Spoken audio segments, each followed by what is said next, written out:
首先，抓出题目关键字。泛美公路从巴拿马到哥伦比亚之间的路段尚未修建。题目要问的是路段尚未修建的原因。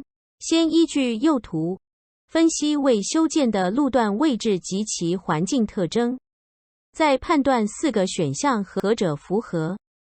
接着，根据图中北纬8度判断，巴拿马至哥伦比亚为赤道以北的热带地区，具有年温差小、地表雨林覆盖的环境特征。